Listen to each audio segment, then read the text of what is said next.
Welcome to episode 49 of our board game podcast, A Master's Degree in Rolling Terribly. I'm your host, Eddie, and joining me this week, a man who's really been aligning with my thoughts and opinions on how our campaign is progressing this year, albeit in this very short year so far. Gaz! Say hi, Gaz. Hi, guys. 49. 49. 49. Yeah. I can't believe it. Does that mean we get next week off? No, but also, like, it's penultimate. So every penultimate episode so far of everything we've done has always been a bit of a letdown. So, let's just have a really crap episode so that we can build up towards the really... Oh, no, it's the other way around, isn't it? This is meant to be good. The next episode's going to be terrible. So this is a good one. Yeah. Okay. All right, cool. Well, I guess congratulations, anyone listening. You're going to enjoy yourself, apparently. Yeah. Don't listen next week, though. Apparently that's going to suck. No. I just remembered I got to be positive. So it's actually going to be okay. Oh, okay. Yeah, that's it. We've raised the standard from sucky to okay. Yeah, that's it. Things have been actually smooth sailing this year. So it's sometimes hard to put a positive spin also on the Gaz opener. So I'm trying to maintain that. And I'm running out of ideas. If you What are we, 2 in? Like 2 in the positivity. Oh man, I'm out of positivity. I'm gonna have to go back to just saying what I think. I'm not out yet, but yeah, the shade may come back. I'm not too sure yet. I don't know. It's getting a bit thin. It is. On today's episode, we will be covering scenario 49, Beneath Sea and Stone. We're going to reopen our discussion about bosses, but a warning: if you blink, you might miss it. Our last conversation about bosses was last year, so it's worth a revisit, right? And we're going to have a chat about fisting. You're drinking at the time. I know. I had for those that are listening to us just on podcast, I was taking a drink. Very, very much almost spat that across everything. So need to be careful about when I drink when we are talking about fisting.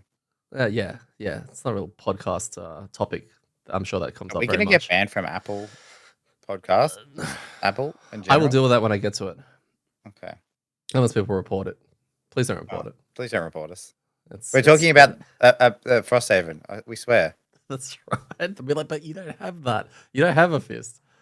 So yeah, we're going to jump straight into it. Our road event this week, it was a little bit different. Now, the way we're going to do it this week is a little bit different because we didn't actually have an outpost phase to report on. amDirt Raw is going to be a little bit different this week.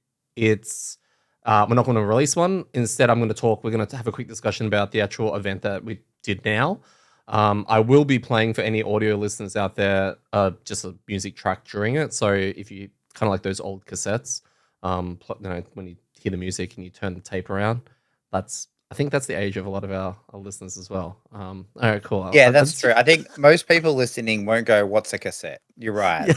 Yeah. They may question the analogy, but they will understand it. They'll understand what you're talking about. So, yeah. So during our road event discussion, I'll be playing music. So keep skipping forward, and I'm pretty sure the skip button does it by 30 seconds or something like that, until you don't hear the music anymore. If you want to skip it, but you may as well listen because I'm pretty sure most people don't really mind anymore. So should we time it and then just make sure that it lines up to blocks of 30 seconds? No, that's way too much work. No, don't give me that. No, that's all right. That's right.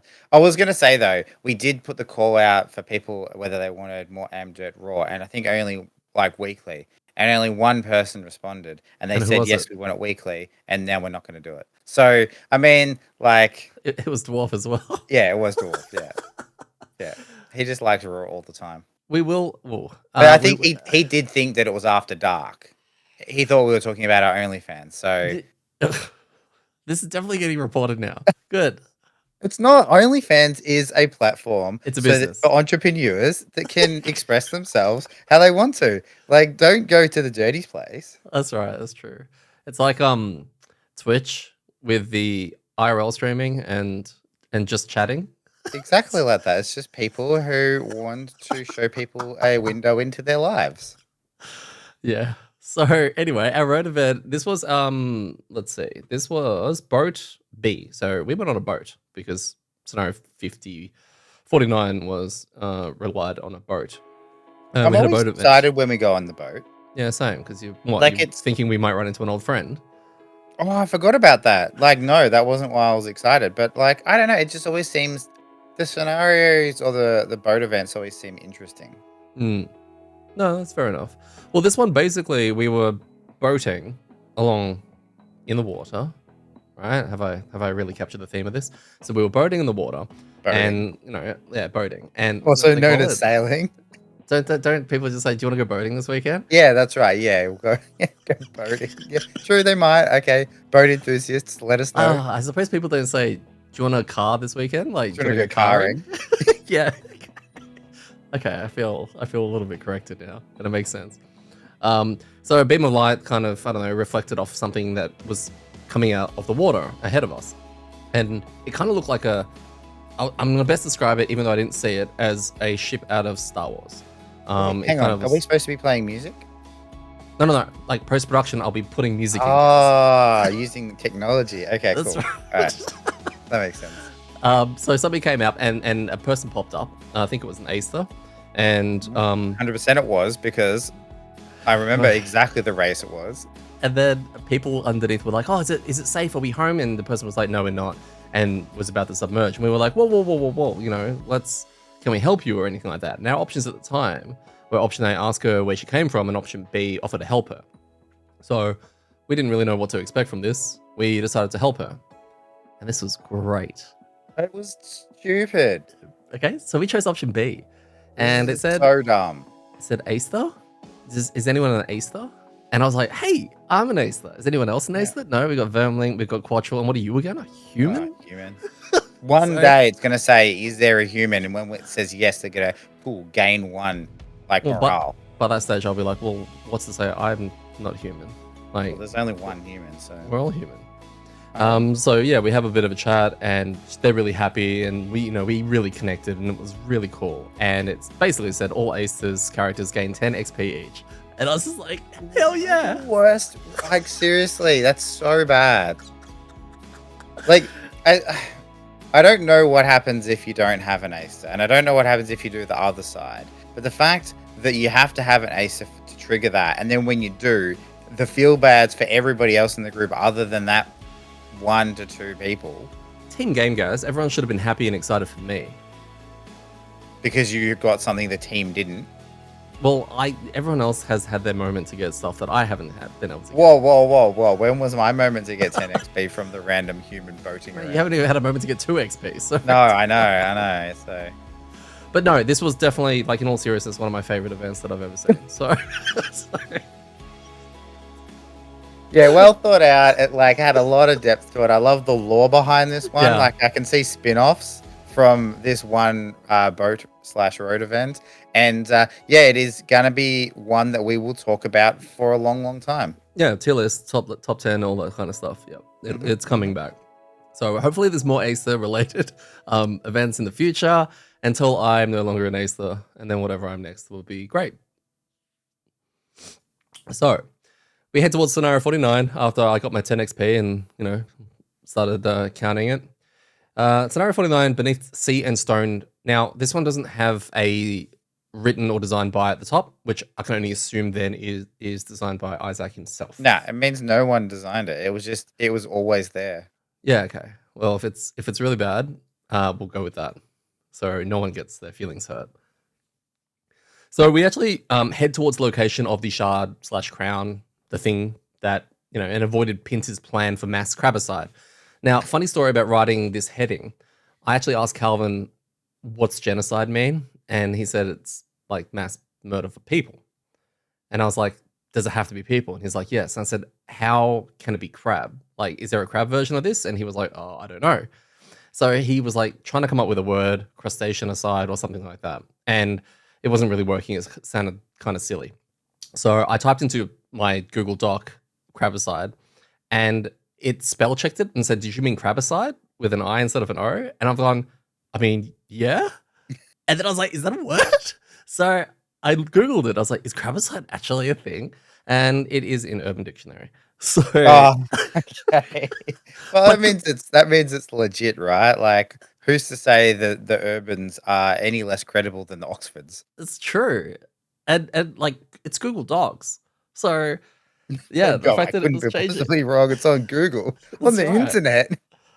It said the Um, definition is a horrible act of murdering crabs. All crabs. well, that yeah, 100%. This would be crabicide, Yeah, and we avoided crabicide. we did We because we're good people. avoided weapons of mass destruction being used on the crabs. Exactly. And I think I think we're all happy with that decision. So we're surveying this giant lurker crab dome underwater when we're boating, Submarine. submarining, and our vessel gets discovered.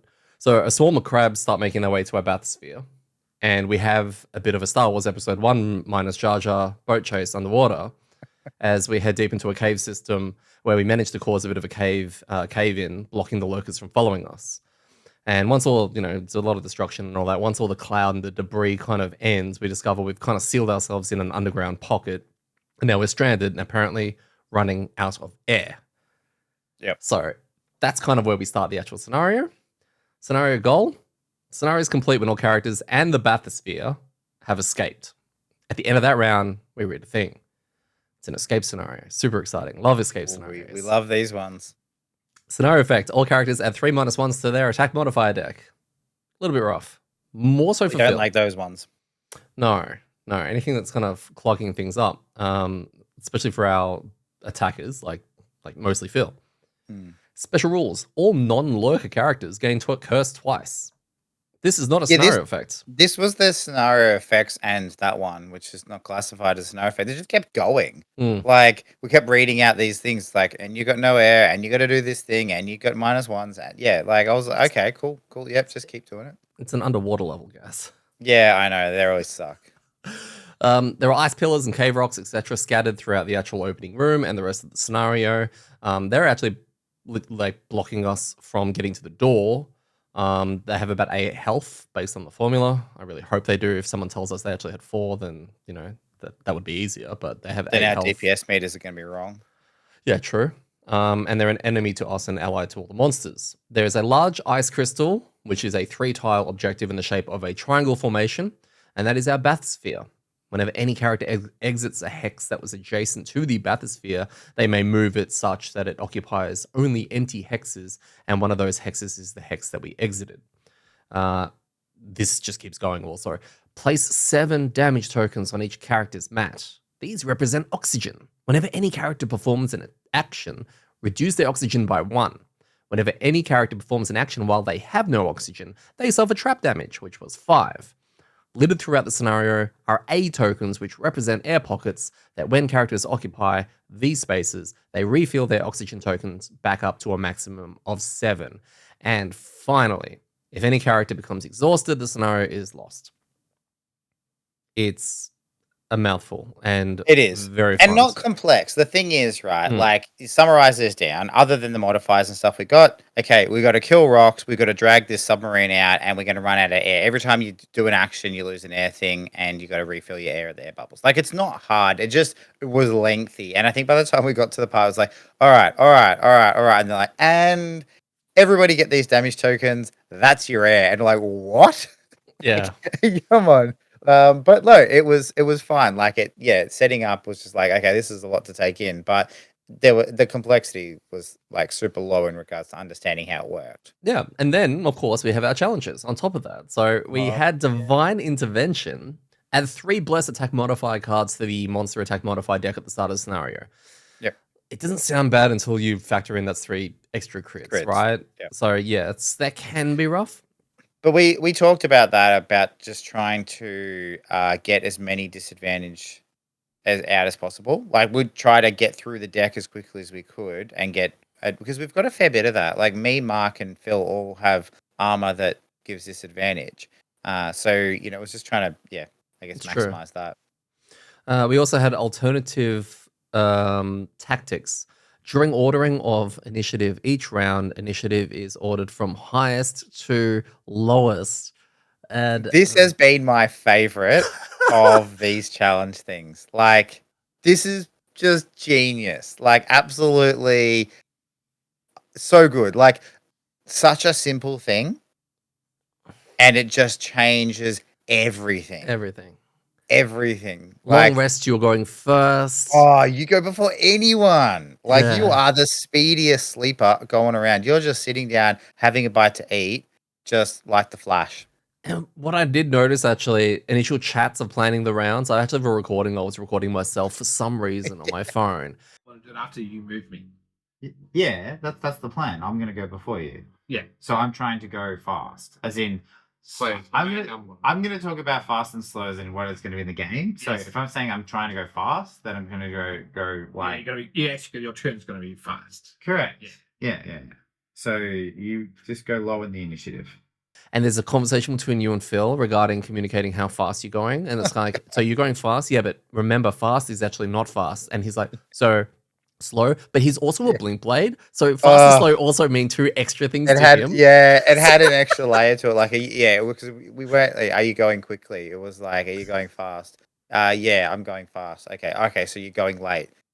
No, I'm going early. Okay, which means you're going like late in the round. Yeah, because I'm going fast. It's like, oh my god, who's on first? Like, seriously. So, yep. That was amazing. Now, we did have a third option that we did draw and didn't do, and it was actually Beguiling Force. All enemies' ranged attacks have push 1, which sounded like it was probably going to be horrendous in a scenario like this, especially with the first room, because we had 8 deep terrors in there. Although that's the thing, right? So the first room started with a whole bunch of deep terrors, which are all range, and we have to pull this submarine out. We're like, well, we don't want to be pushing backwards, but there was a suggestion put that if we could get on the other side of the deep terrors, they'll just push us to the exit, so we could just use them like a strong wind. So, but no, we opted to not go with that one. Pet wise, we could now bring 2 pets. Mm-hmm. So we brought Wart, the lightning eel, and Stu, the forest imp. We actually gave Weedy to another group for the weekend. Because we had... For those that aren't aware, we're randomizing the pets that we take on purpose, because we want to make sure that we have people named after these pets, and we want to give a good spread to it, because we've already kind of identified. Yeah, well, exactly. We can have favorites, we just can't always take them. So. Right. So we had the Wart and the Stu. So that's a heal for everybody, and it's also a recover a card for damage. So 2 pretty good pets. Like I'm pretty. We've either gotten really good ones early, or there are some really really good pets coming. Mm-hmm. And these are good. Like that, we're enjoying these. Well, speaking of these, monster combinations, we had Black Imps, Deep Terrors, and Frost Demons in this scenario. One of which of these capturable, and that would be the Black Imps. You got to catch them all. Black Imps also were the PQ requirement of a retiring potential trap. Yeah, and that's the reason we were here. We're trying to push a storyline, and this had Black Imps, which Mark needed to kill. So we thought, I will kill 2 imps with 1 stone. Nice. Like that. Yeah, so that's basically the setup. Any initial thoughts? We've got this room full of junk and deep terrors. It looked really cool. It sounded really cool. It didn't sound like it was going to be a mess of rules. I was really looking forward to this backwards initiative thing, which I know has nothing to do with the scenario, but it was our playthrough and our experience. And yeah, it seemed cool. Plus, my eyes were lit up as soon as I looked at the board. So for those who haven't seen it, it's basically like a large room, one of the largest tiles. It's got these 8 deep terrors, 4 at the back and then 4 scattered around. But the whole rest of it's all stones, like rocks. Some 2 tile, 2 hex ones, some single hex tiles of rocks. But they all count as enemies. So my banner spear, I just need 1 ally next to me, and my AoEs were looking very juicy. Formation, very very juicy. galore. Yeah, my formations. Yeah. So it was, and it was actually pointed out afterwards in the Discord that it's a good one to try and do the banner spear second mastery on, which is with 3 separate formations, hit 3 targets. Okay. Which would have been super easy to do if I'd thought of before I did this. Yeah, so, gotcha. Yeah. In actual fact, there's probably a chance that I accidentally did it, but I won't know. I'm not going to claim a mastery by accident. So. Yeah, I probably accidentally did mine as well. Did 40 damage in 1 round. I remember that. That happened. Yeah, that was really good. Yeah, cool. Good times. No, it didn't happen, by the way. But yeah, initial thoughts. I was looking forward to it. Other than the escape part, that always just there's always a case where somebody gets to a point where they're gonna die, and we have to try to work out how we get them out. And that's the stress part of these ones, which is good because it's fun and it's stressful, but it's also like, I don't want to play for 3 hours and then have to redo the scenario. Yeah. Um, we've had some recent experiences with the deep terrors, and they're pretty terrifying. Actually, I got to say, they have the potential to hit fairly hard. I always thought they were going to be like those rune boulders that take multiple targets and kind of pea shooters. These things hit fairly hard. They have insane range, and they can multiply. And starting with 8 in the room meant if they did pull the multiply card, it wouldn't be the end of the world. We just spawn an extra 2, but still, we had to get on top of them fairly quickly, as well as start breaking things apart, which was exactly what we started to do. Also, going into this as a shackles, any escape scenario means I have to be very careful. Same thing with that trap, because we have smaller hand sizes, so it's harder to not burn through as much stuff. And also, the shackles can't jump for some reason. I think that was an oversight. I think Gaz asked, and I was like, yeah, I'm pretty sure I don't have a jump. And I looked back, and yeah, I've enhanced cards before, but I just haven't put a jump on them. So yeah, that in a scenario where there's a lot of crap on the board, yeah, it probably would have been handy to have one of those, which makes no sense also because we're underwater, so not too. And sure you what's don't going have on jump there. boots, do you? No, I have initiative boots. Yeah. So yeah, at the very beginning, it's basically splitting the team. Mark and I on one side, Gaz and Phil on the other, and we're dealing with the tentacles, staying out of the range of the long ones, and breaking rocks.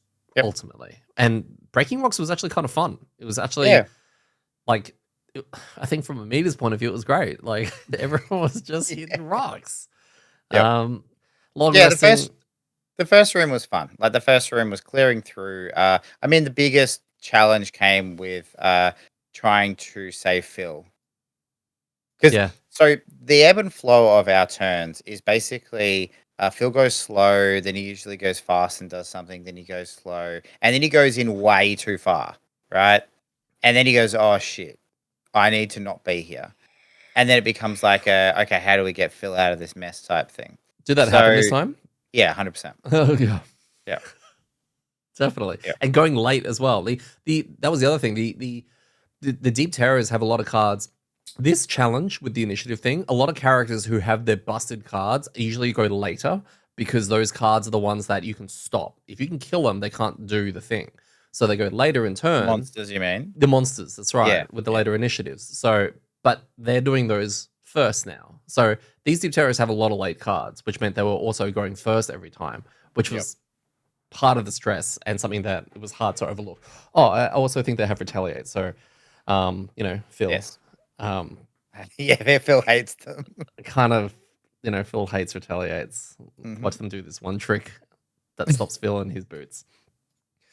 Also, managing oxygen was interesting because we had the 2 oxygen air pockets at the start. We had 1, and then they become fewer as we went down. So trying to not block each other's air holes became a challenge in itself. And later on, also the bathysphere, moving that thing, sometimes caused air holes to block, and also it was interesting because it could only move into empty places, so we could block it, which was different to what we've had in the past, moving the giant pillar of ice or moving other escorts. This one we actually had to plan our turn ordering of who's going to move it, but how far can they move it? Because yes, obstacles block it, but also we block it as well. And I found that really interesting, which will lead us into the next bit, opening the door and Phil pulling it through. And Gaz said it was like moving a couch. I thought you were gonna. Yeah. I thought you were gonna play a clip. Yeah.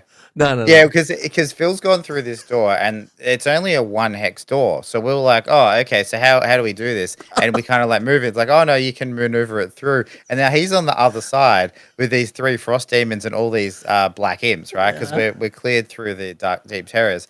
And it's like he has gone through a doorway like we're trying to move a couch. Right? Yeah. It's like, no, you got to push it. No, you push your side. Oh, no, turn it upways, right? Like that type of thing. But he's on the other side getting beat up by these people at the same time. So it's like moving a couch, but worse because, so it was a all we can see. All we can see is the couch, right? We can't see Phil, who's screaming on the other side. Muffled screams on the other side. So, so next time anyone's moving house, imagine that as you get the couch in the front door, like there's a bunch of goons on the other side that start wailing into you. So yeah, we did have 3 Frosthavens that were wailing into fill. Further down, we had a couple more ice pillars which were just there to be cleaned up. Otherwise, they're going to block the bathysphere.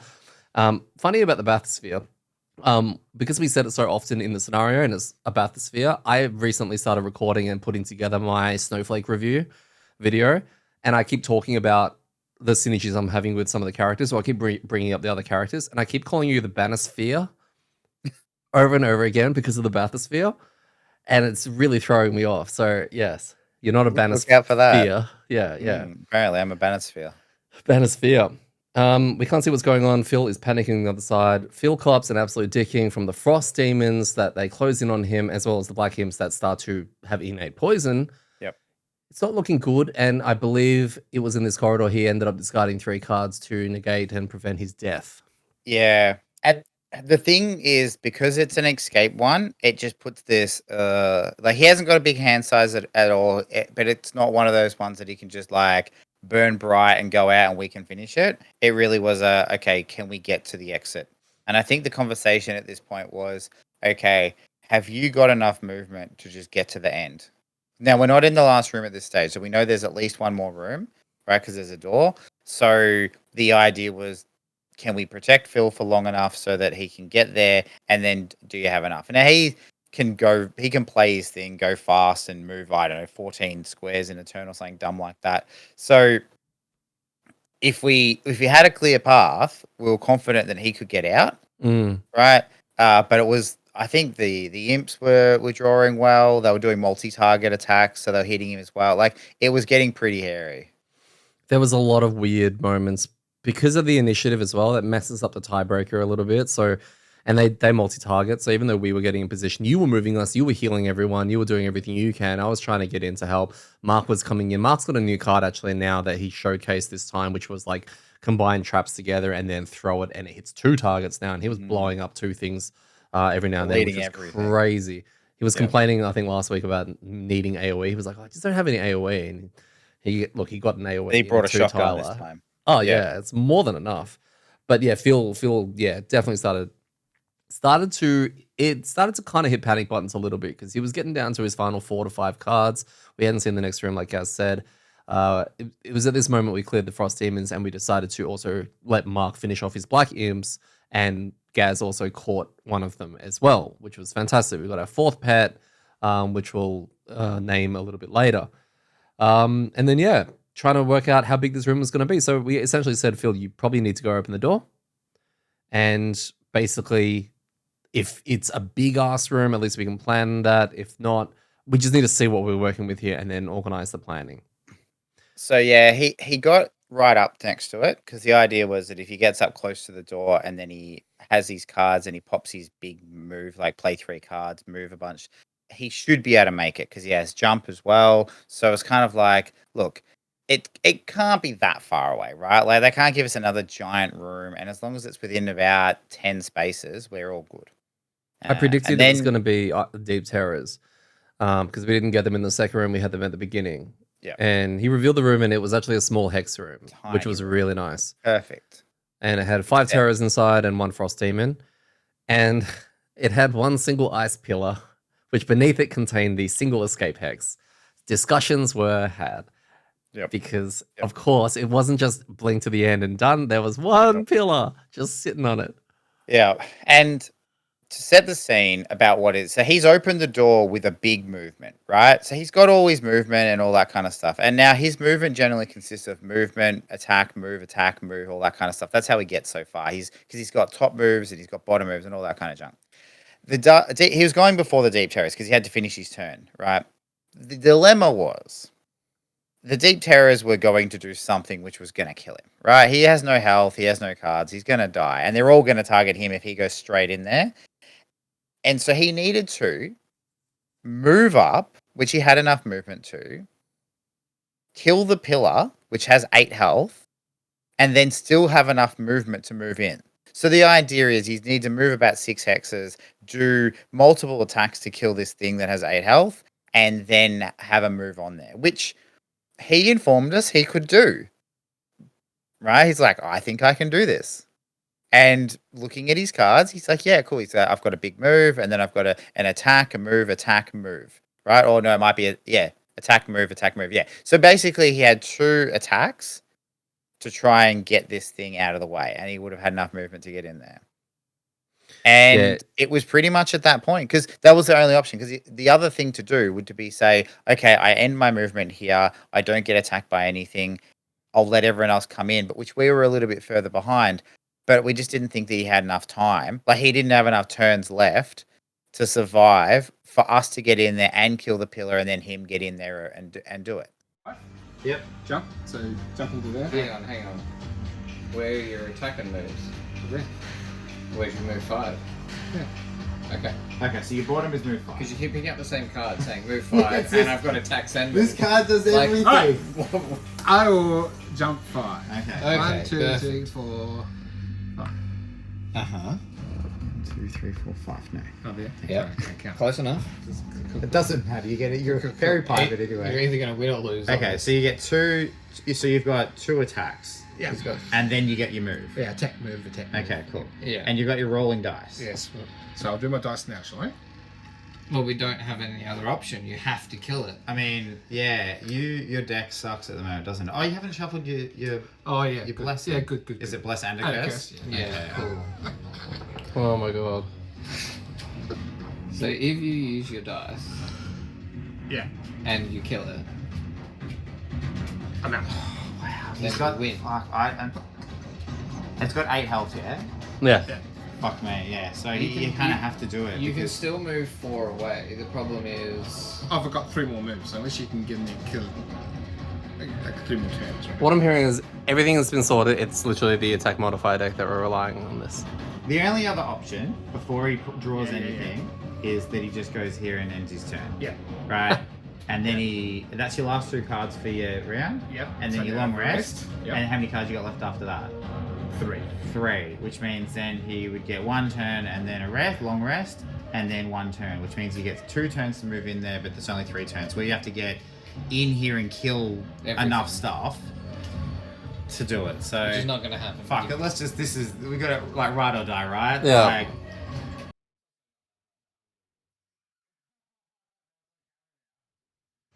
so I'm just wondering the rolling dice, right? Yes. This could So- fuck you. Because you're drawing 3 modifiers. your 3 modifiers and then the 4th one. So you're drawing 4 cards. Yes. So any of Yeah, your them are 2 misses. curses Yeah. or you're missing there Yeah. and you're fucking cooked. Gaz, it's Phil's deck. I know. Believe in the but heart we've of been the relying undead. on it for so many months and even a year. Mhm. Yeah. And I just feel like the amDirt experience is that you got to do it, man. Come on, we drew a Right. miss on the last one. So doing my lucky dice, right? Yeah. That's not bad. That's not bad. Oh. That's pretty good. Oh Has he done it? You got 2. 2, 4, Oh no. 3. 4, 2, 4, 5. 6. Minus 1's 5. Yeah. 5. No, You still got another attack. Yeah, I know, but I wanted to dead that turn so we can move on it. Okay, so 5. So 5. Okay, now this is an attack 1, right? Attack 2. This is Attack attack two. 2. Oh my So he needs a God. +1. I did a +1. Oh, you've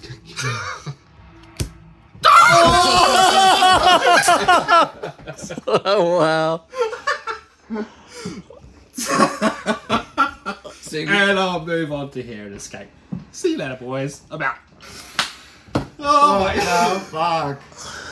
What a roller coaster. And now we still have to win the rest of the scenario. yeah, now we That's my have- job. Oh, fuck. See, we didn't need it on the I first am attack, done. so it didn't draw a crit. We needed it on the second attack, and that was the crit. That's true, that we needed it for the... So And- yeah. So then he proceeded to try to do this. So he moved up and he attacked it, and he has a item that allows him to basically create the next 3 attack modifier cards he draws are rolling cards. So he can do big hits with this. Now he usually combines this with another item that let him looks at the top 4 cards or 3 cards. So when he does this normally, he can see and reorder to make it be a really big hit. He didn't have the look into the future one. So he was going in blind. So he was drawing 4 cards, and we're hoping this, it needed to add up to 8, right? He's doing an attack 3, and I think he had a +1 from something. So he needed to basically draw a +4. I think he got about 2 or 3. I can't remember, right? Now, I was like, oh no, like I really wanted it to be done on that attack. I think ended it. It still had 3 health left. Yep. And he was attacking with an attack 2. Attack 2, right? So we're relying on a green or purple card, right, to win the game here, and a red card is bad, and so then he turned it over, and I don't think it could have been any more of a fill finish. Any more Phil? Like 100% fill 100% of the time is all I can say. So we had an amDirt moment, except that it's the fill version of amDirt where you only do really well, and he pulled his crit. So he pulled his crit, which smashed the pillar, still had a move left, moved on, escaped, and it was like just such a rush so much. of like, thank God, oh my God, I can't believe that happened. Just the whole scenario was riding off it. The restart was right there. If he didn't do that, he gets booked, we lose, right? And then it's set up. And we were preparing for that in a way because Phil, it was literally down to this last round, that decision that he had to make. And it was late. Like, it was late enough that a restart was going to mean we're going to go to midnight. And we usually don't like going like that on a school night, right? Work night type thing, because it's just a pain. And it was a longer scenario. Even though we'd enjoyed it, it's not the kind of ending you want. And it happened, and it was so good. And then I remember once, like, kind of that high wore off. I was like, wait, we still have to get to the end too. we still have to get and the bathysphere. Yep. Mark is getting low. Yeah, well, this is the problem. I was feeling fine because I had heaps of cards left. Like, I'm like, I got heaps of cards. I got some health. I got healing. You were at like max health. Like, you basically barely took any damage. You played really well to be conservative and still pump damage. Like, you did a good job. But Mark was like, oh boys, I'm getting a bit low. Remembering as well that all the deep terrors are still in there. We killed the ice demon. The ice thing came out. We killed it. The Mark was like, I'm a bit low, and we've got 5 deep terrors in there, I think, like that. Yeah. That all have good range. So, and he didn't have the cards to do it in one run. He got attacked. It's still getting a bit hairy. He got a hit. He went in ultimately. Yep. He got hit 5 times. 5 times. And each one was whittling him further and further, and discard. And the last one was a miss. The last one was a miss. And it was kind of like, that was the second time that this could have all just gone to shit. And that's, we planned a turn where he was a little bit in there. He was going to move. I was going to move up and move him. So I was going to move in, make him move. He was going to, on his turn, move, and he was going to get away. We were going pretty like fast, but because it was reverse initiative order, we were going late. So we were kind of like pretty confident. Like, I think I was playing at like a 70 or 80 or something like that. And because they have a lot of late cards, they go late because that's what makes them not be ridiculous. Mm-hmm. They drew. So yeah, it was definitely another moment of like, oh shit. And then we had Daddy and Gaz, Bannerspear and Shackles, and this fucking couch. And we're still moving this couch in that last room, trying to organize our initiatives and movement numbers and all of that and the ordering while still surviving. It was gross. I don't really remember exactly how it played out at the end, but it felt like we did it, and it was good. One of the turns, the next one they drew, they immobilized. Yeah, we're like, okay, we can get out. Great, cool. And they immobilized. And they immobilized before us because they go really early because they're slow, right? So I was like, oh, cool. This is good. Now, again, still had heaps of cards, but was getting to the point where my life was very low and there's 5 of them. So copying 5 hits is going to, like, I don't want to burn 5 cards because then I go from having a good amount of cards to not having a good amount of cards. So...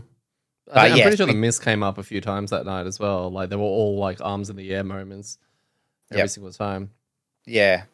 So no, but yeah, we ended up getting ourselves out, and it was like the closest to this scenario that I felt like this was scenario 10, where it came down to the last attack, the last modifier card to kill the last monster, and you'll have to go back really, really far to listen to that one.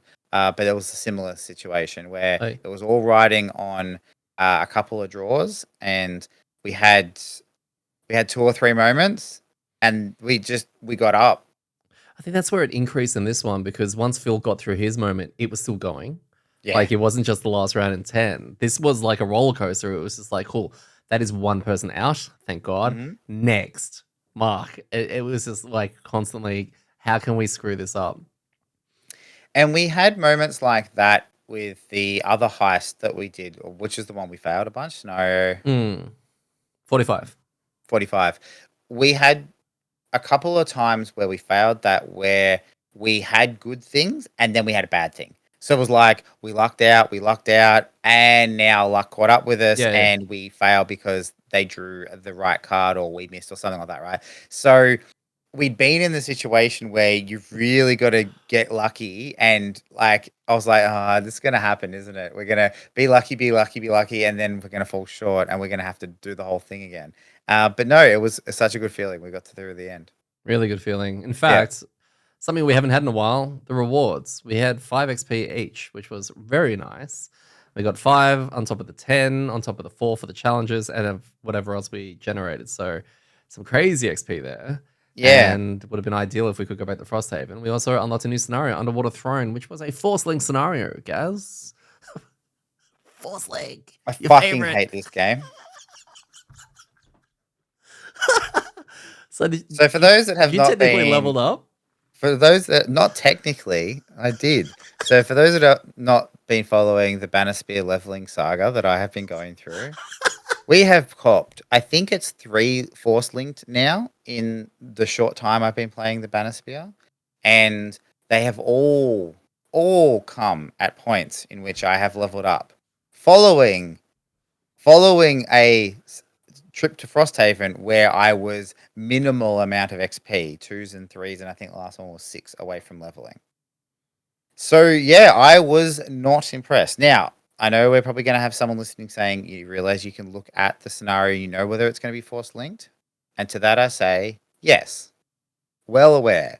And we actually discussed this going into the previous week when this was suggested as a scenario because it had imps and we needed to progress a line and blah, blah, blah. And I looked at it and went like, oh, force link, I don't think I want to do that one. Mm-hmm. And then when we chose it, I'd forgotten that I did not want to do this one until we did it. And then I looked and then I went, yep, that's right. I remember why I didn't want to do this one. There's a week in between. At the end of one session, we're choosing the next one. And you're like saying that. And then a week later, we get to it. And I'm like, oh, yeah, there's that one that's got black imps and local quest change. That seems fine. There's no reason at all why we wouldn't want to do this one. Yeah, I know. So look, it's my fault. But yeah, so we got force linked into another scenario, which was a boss scenario. If it makes you feel better, I also leveled up and can't go back either. Okay? Does that make you feel better? No, okay. not at all. Right. No. Shared suffering does not reduce my suffering. All right. Well, cool.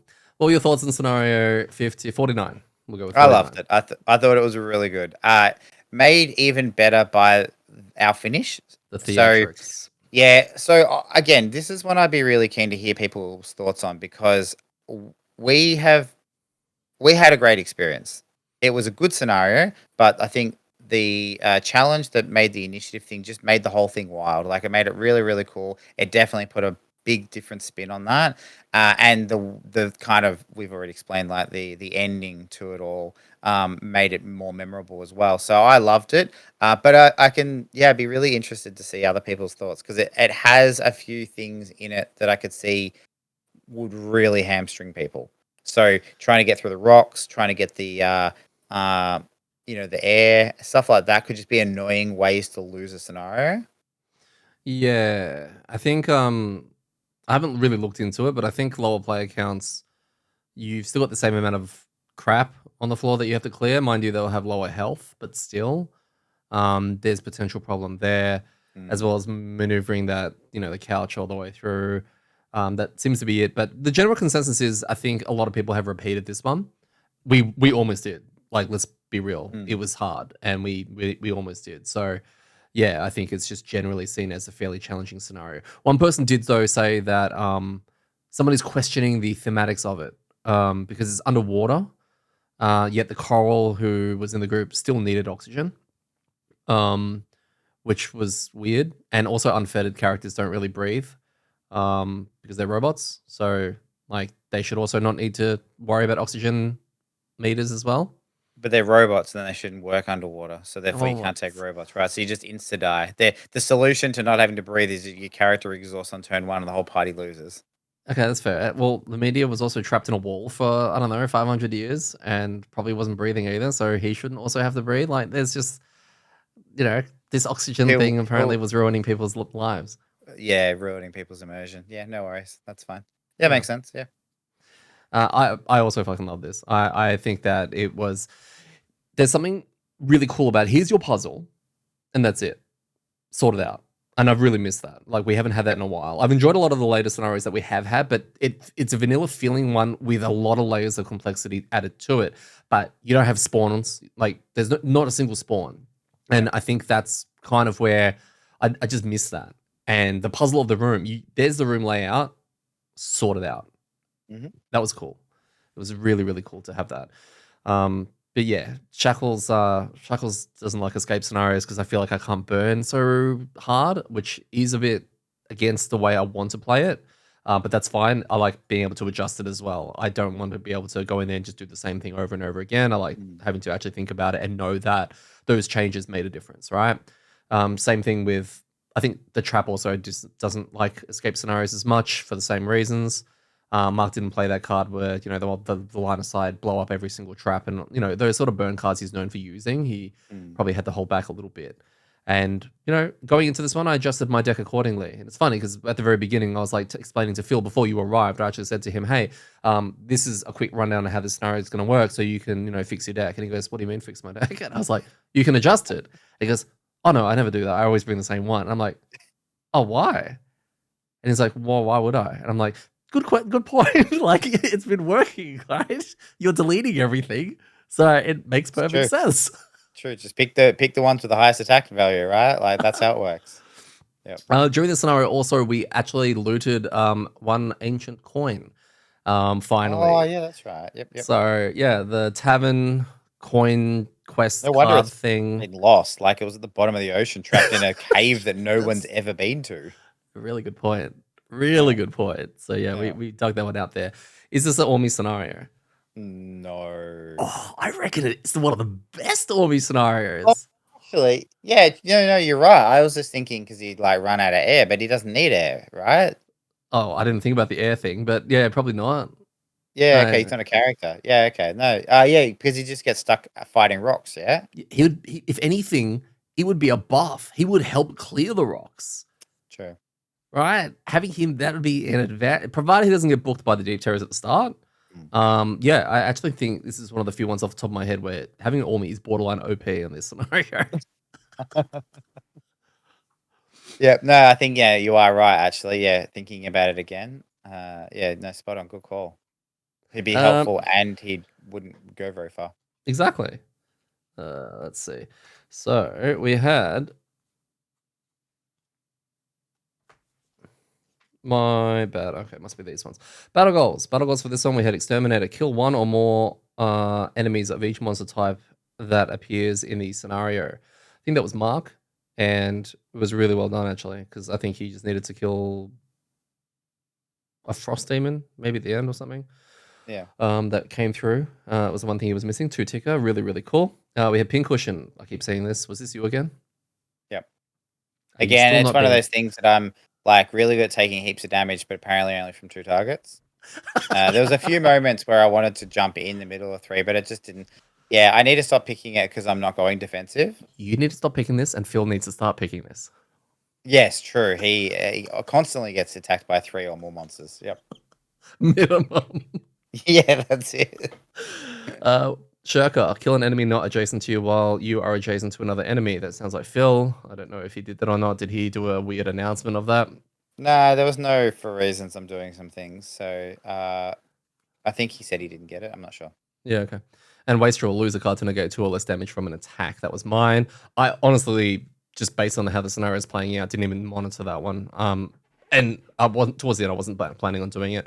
I was too busy thinking this is not a scenario for me to try and do this, to lose a card on an escape scenario. It was just not really in my head or something we were going to do.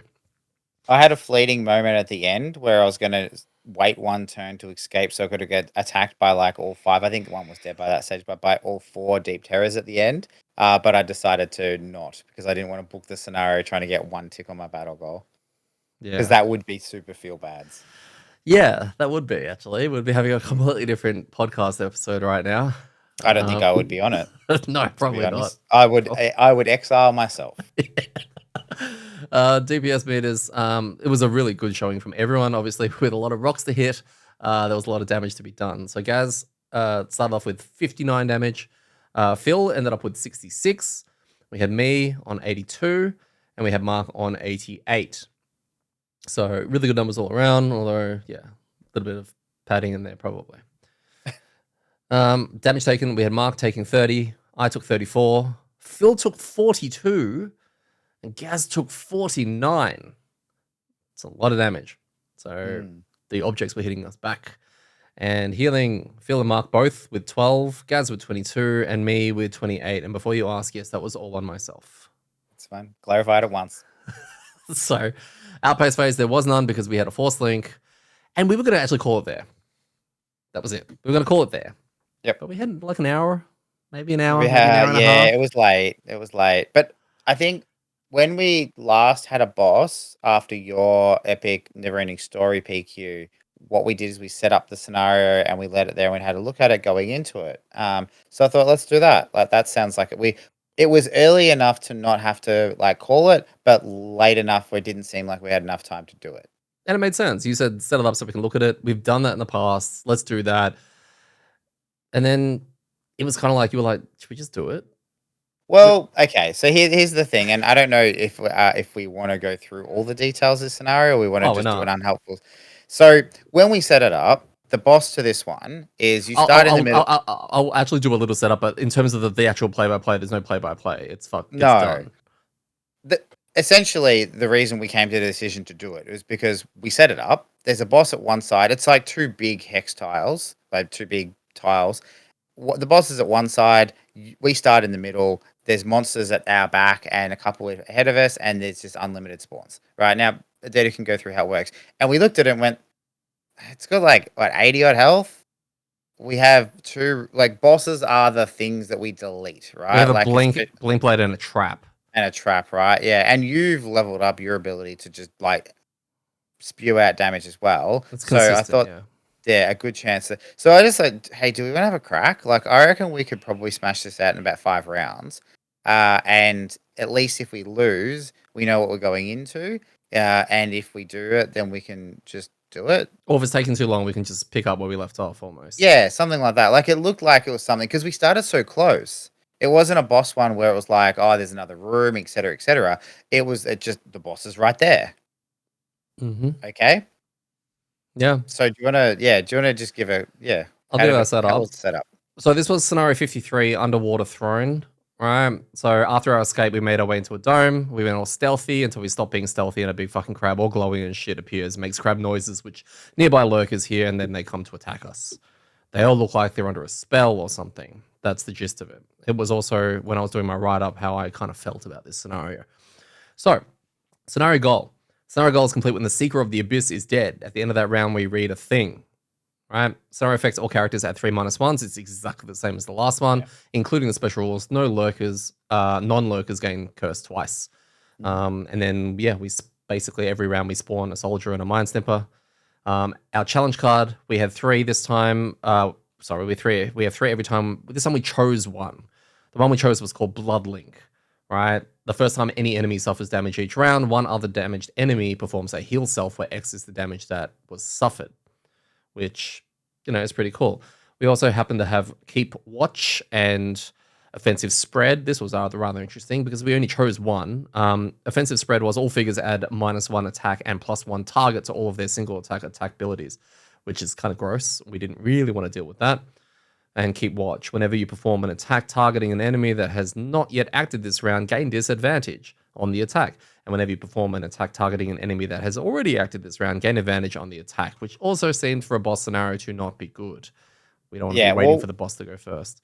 Considering 80% of our plan was get Phil to kill the boss, and he's going to go really, really quickly, we didn't want him having -1 on every single attack. right? And we didn't care about the extra target because that's all figures. Or we didn't want him having disadvantage, having to go slow in order to do his attacks, because then that's just completely. So both of those were like, this is drastically going to impact the way that our win condition, which was Phil burn the boss. Yep. So yeah, we opted just to take the one and the Bloodlink one. Sounds like it could be cool and interesting in a normal scenario. And actually, this is a really good one for it because we were mostly only targeting the boss. Great. And get it out of the way, really. Pets, I can't remember who we took, but the new pet we got from the last scenario was a black imp. And do you remember who got the black imp, Gaz? I do, but I can't. Dog something? What dog? What dog? What dog? So what dog? Congratulations, you are our latest Pokemon to enter the stable as the black imp. Do you remember what the black imp does? Yeah, it gives everyone a free attack. Oh, good, because I couldn't find the card. I don't know what you've done. Like, he's already escaped. Like, did you? we didn't get to go back to Frosthaven, so he's running loose. Did you wait for the Pokeball to rock 3 times? Yeah, we caught him. Okay. We caught him, but he's like Pikachu. He doesn't want to get in the ball. Okay, Just what like dog? running around. No. Let us sort out what dog. So yes. Now we couldn't find any ruling to say whether you do or don't gain the pet because it didn't say in the rules that I read very briefly about you gaining the pet once you return to Frosthaven. It was just like, hey, catch them, and Pokemon rules say that you can use it as soon as you catch it. So, yep, that's true. Most of the combinations we had lurkers, claw crushers, mind snippers, and soldiers. We haven't seen soldiers in a while. I have new respect for soldiers, by the way. And the Seeker of the Abyss. The Seeker of the Abyss is the boss. It's a giant special crab. Always exciting when you pull out a brand new standee for a boss. Yeah. It's new artwork. It's exciting. It had 2 specials. The first one was just a move attack, and it actually targeted 2, and all attacks that it does, the target loses a card from their hand or discard pile, which is really spicy and really interesting, actually. I think that's really cool. Special 2 was a little bit more shit, which the boss creates an immobilized trap, and then all allies add +1 to all their attacks this round, which oddly went at a fairly high initiative. Yeah. I'm not sure what's going on there. I think with the one time that it drew it, or maybe 2 times, it was like the last or second last monster to act. So I'm not sure what's going on there. No. 84 health. Looks like a DPS race. Initial thoughts? Do we do that? Our initial thoughts were, let's do this scenario because I think we can knock it out in 5 rounds. Yeah, no phasing, nothing like that. We killed the boss. Yeah. That's basically it. I think the longest and hardest part of this scenario was working out how we got someone to go get the chest. Yeah, that was the most interesting part. Funnily enough, their boss and the chest are at opposite sides of the scenario, and it was still Phil who did both of those things. So he didn't kill the boss. He was going to. Oh, did you end up getting it? Yeah, he was like, do you need me to get it? I'll kill the boss and then go get the chest. Yeah, and I was like, kill the boss and then move 14 this squares or something. Whole game working my way towards the chest while you're killing the boss. If you take this chest from me, I will kill you. Basically was a case where he's like, I can kill this and go get the chest if you'd like. It's like, okay, Phil, I suppose we need to be here so that we can get hit for you, right? So yes. And the boss was dead. And you know what? I was waiting. Like Mark didn't even get to ramp. No, he was really shitty because he was getting beat up by these mind snippers, wanted us to take care of him. But it was like one of those things. Was like, do we go kill that mind snipper that's harassing him, or do we just kill the boss? Yeah. Like I was in a position where I was able to do my positional. What are they called? That's Daok.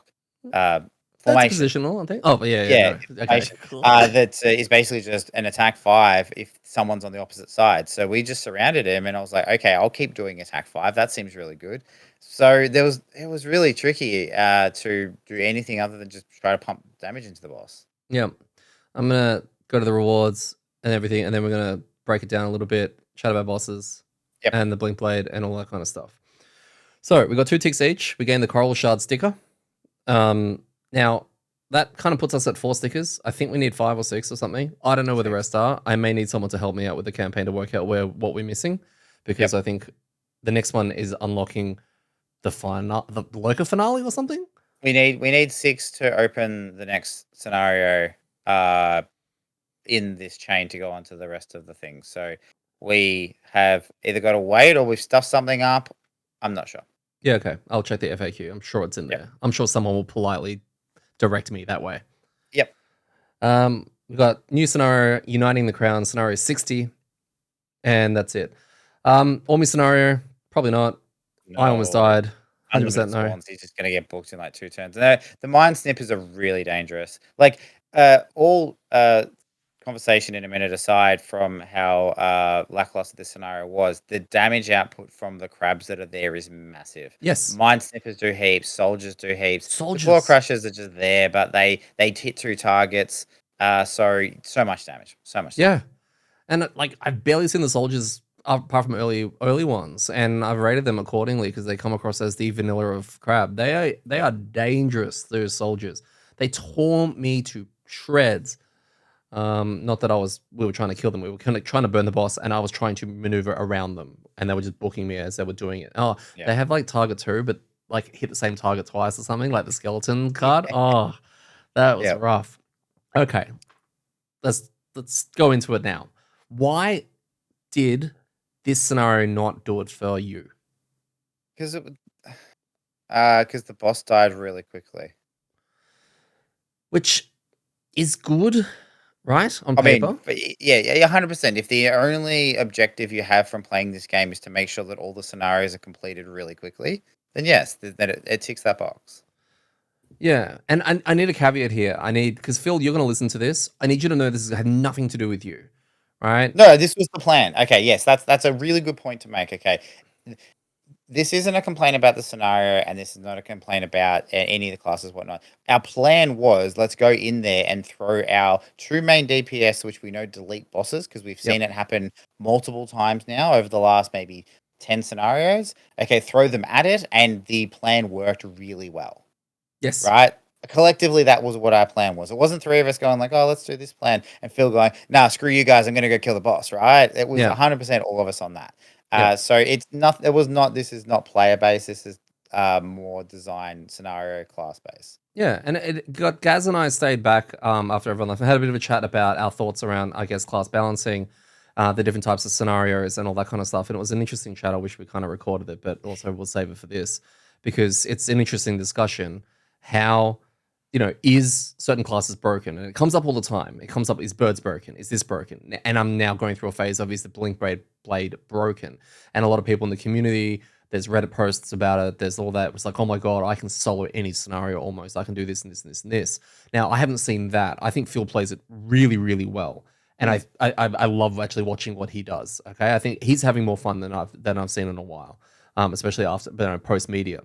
But regular scenarios, even the one before that, the one that we just did, 49, right?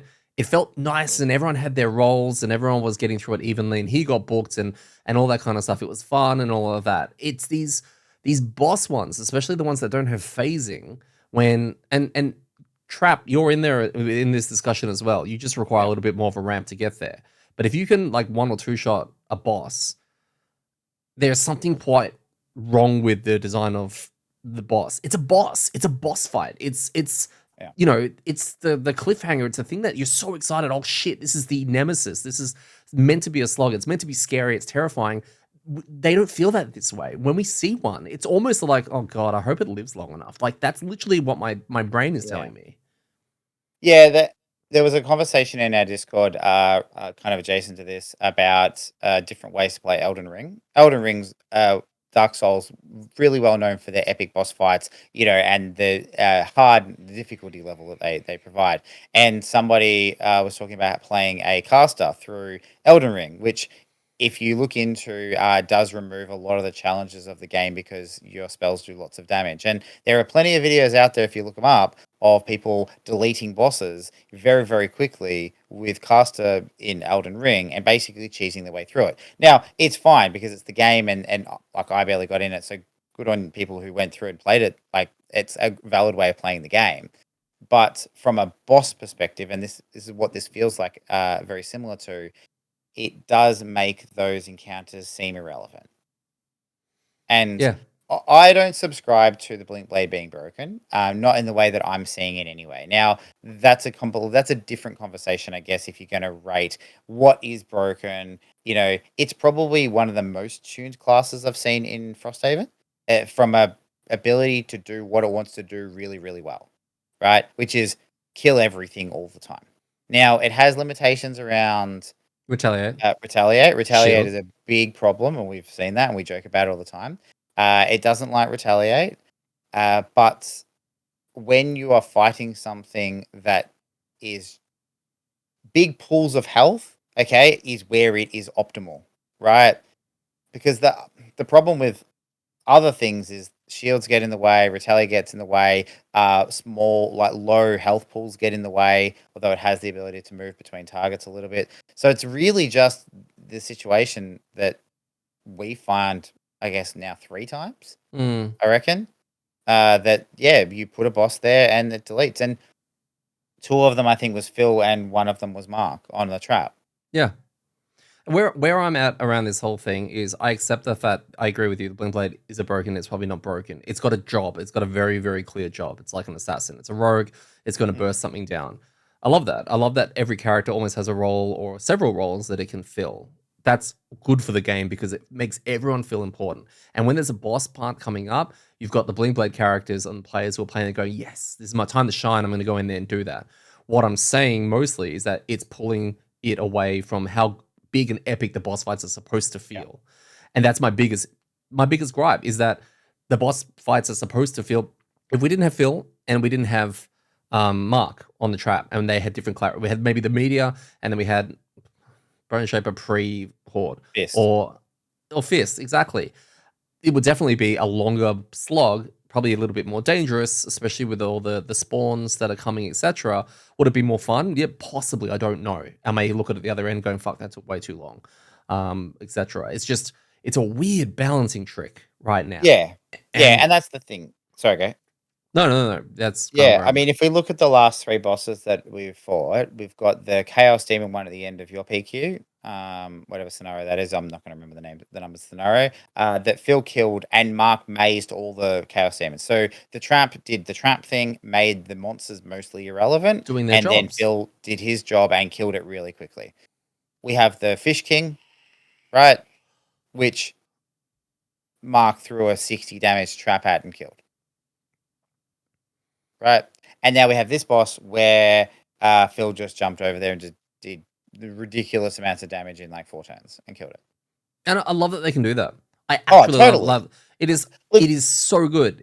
It's just cool to see as well because it's not just hearing about people talking on the internet about how they did this really cool thing once. We're seeing the players in our group work out how to do these things, and I love that. I think like I'm always down for seeing how people put their cards together, put their strategy together, synergize everything, and just really pump out as much of whatever they're trying to pump out as whether it's damage, healing, mitigation, whatever. I think that's amazing. It's really cool. So kudos to the players in our group for doing it, right?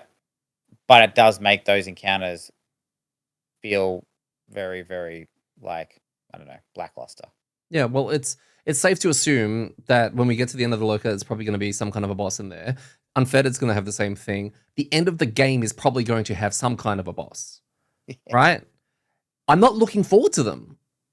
I'm looking forward to seeing them, but I'm worried that 5 rounds, we're done with Frosthaven now. It's all done. It's in the book. That's going to suck. Yeah. And I don't want Phil to be like, oh, I won't play the Blink Blade then. That's not what I want. What I want is I want the game to surprise me and come up with just some way to make the fights feel epic. They're meant to be epic, right? At least that's the idea behind boss fights generally. That was our whole discussion last time. The thematics of the arena that you're in, the lore behind the boss, the abilities that they can do, all that kind of big scary stuff. They're supposed to make you quake in your boots and go, crap, we have to use everything that we have everything leading up to this has been a test so that for this moment, what do we learn? I didn't learn anything. Well, we learned, hang on. We learned when we fought the Chaos Demon boss that Phil was really good at killing bosses. That's kind of what happened. And then we applied that to all of the other bosses that we fought.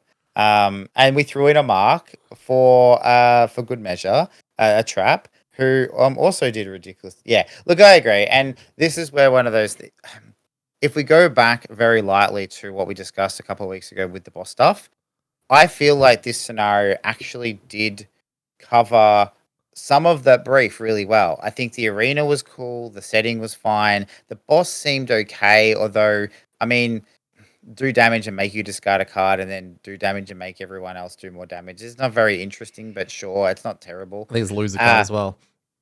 Yeah, like it's just, yeah. So unlimited spawns, yeah, okay, it's a race against the clock. It just forces you even more into this, which is probably the downside.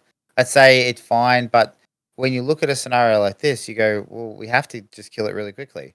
Like, this is where this becomes tricky because you don't bring a blink blade to do this, then you're just basically making it harder for yourself. Yep. You know, if we got into a situation where you were playing the snowflake and you were sick of that and were waiting for weeks to go by, so you jumped on the shackles a bit earlier, right? Say we had the same situation with Phil, right? Where we're like, okay, cool. Hey, you've got to wait 2 weeks before you can retire. He's like, I'm just going to start my next class now because I don't want to play this for another 2 weeks. So I'll come back to it. And we were fighting a boss. I'd be 100% like, no, just jump on the blink blade. There's no reason to make it harder. Correct. Especially when the boss is saying, do this as quickly as you can. Yep. Right? There is a world in which you design that scenario differently so that you're not forced into that kind of space where it's not just a DPS race. Yeah. And I feel like that maybe is where that scenario kind of, maybe missed the mark a little bit. But then who knows? Maybe you change it and do that and then put a big blade in and it gets deleted anyway. I don't know. Right? I'm not trying to.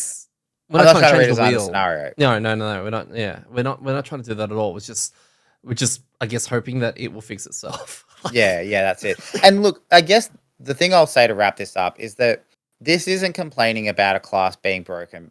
We started this podcast because we were talking about our experiences playing it, like how we were having fun, what we liked, the cool moments, the sad moments. Like, it's all about the moments and experiences. And I think what it boils down to is that we aren't getting to have cool moments in bosses. And they should be, because they are the ones that it kind of should be leading up to.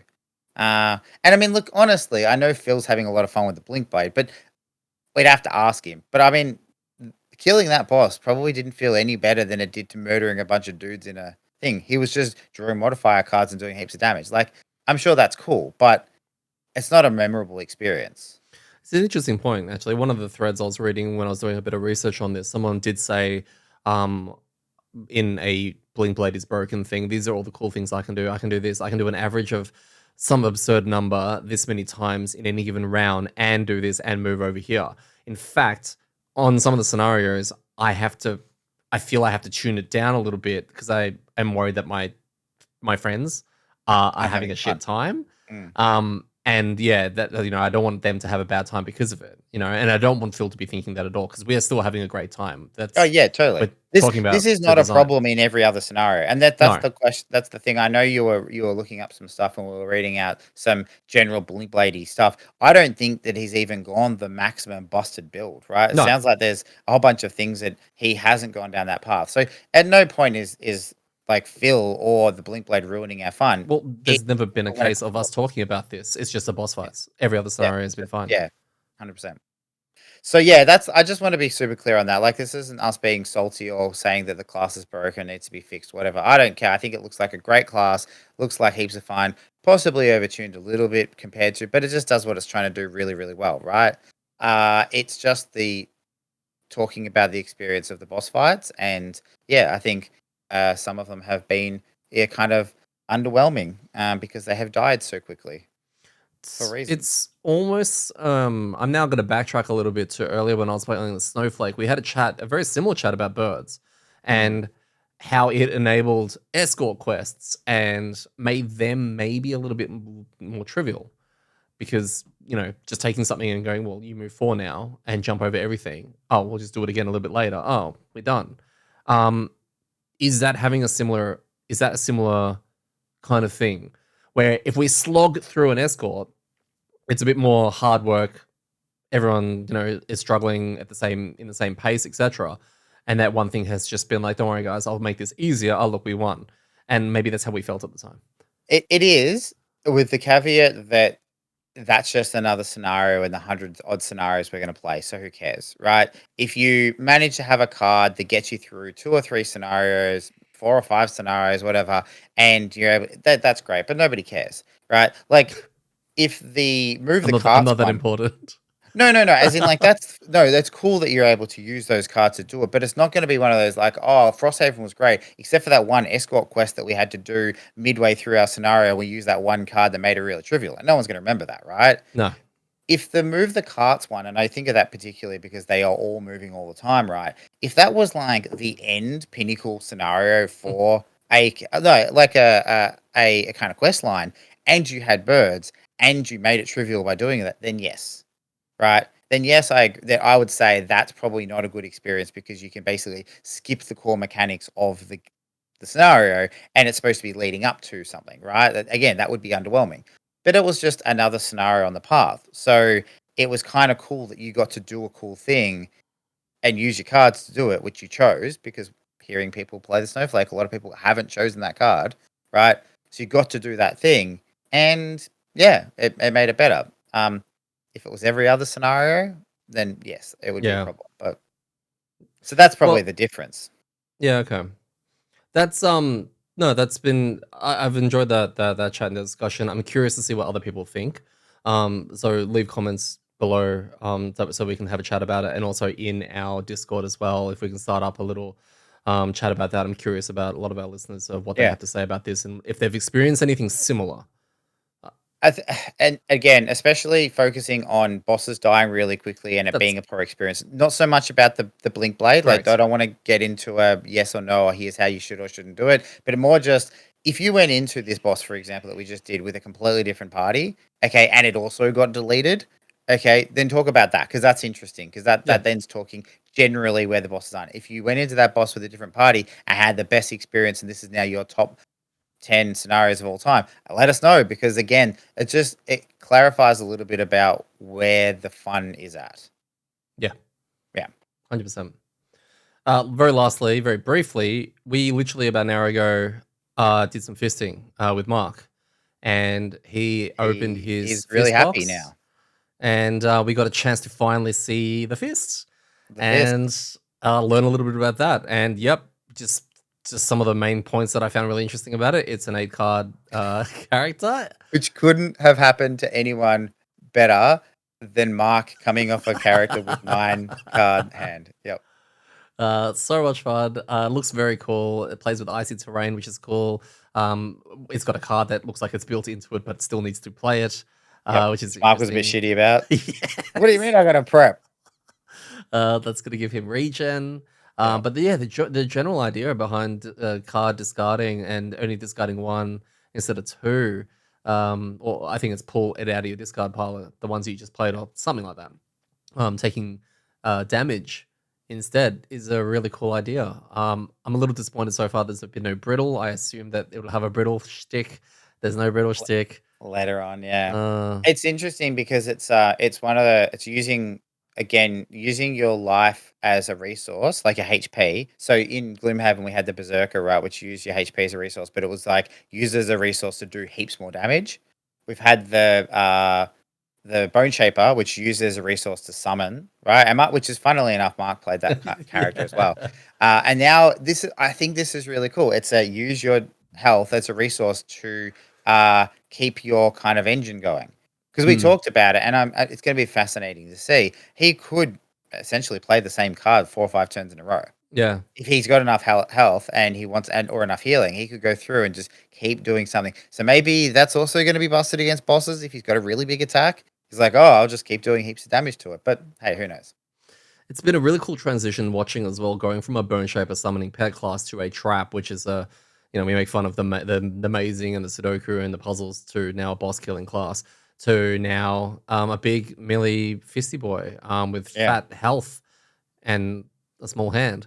I'm despite really being looking called forward to it this. because playing the Banner Spear, I've been lacking someone who wants to be in the front line and stay in the front line. Phil wants to be in the front line, but then occasionally he doesn't want to be there anymore. Hey, I'm there with you. No, I know. Everyone is giving it a crack, but I feel like this is Mark's character to a T, right? Hey, go in there and punch things. Yeah. He will. You He know? will consistently be in the front line. Yep. So looking yeah, forward to it. very very cool that we have that in there. So now we have Banisphere, we have Shackles, we have a Fist, and we have a Blink Blade, a very frontliney, heavy group, and less boss killery by the sounds of it now. Less? Yeah, Oh, because we removed the trap. yeah. Not that the trap really had anything to do with the last boss that we fought, but yeah, Hmm. you know, Yeah, the that's true. ultimate lurker one might be a good one. We'll have to wait and see. Very good. So, thank you for joining us for another episode of Master's Degree and Rolling Terribly. We will be back next week with our brand new party of one new person, and I don't know, maybe more retirees around the corner. We'll have to wait and see. Maybe. I have been your host, Eddie, and joining me again is Gaz. And remember, when it comes to rolling terribly, it's all in the fist.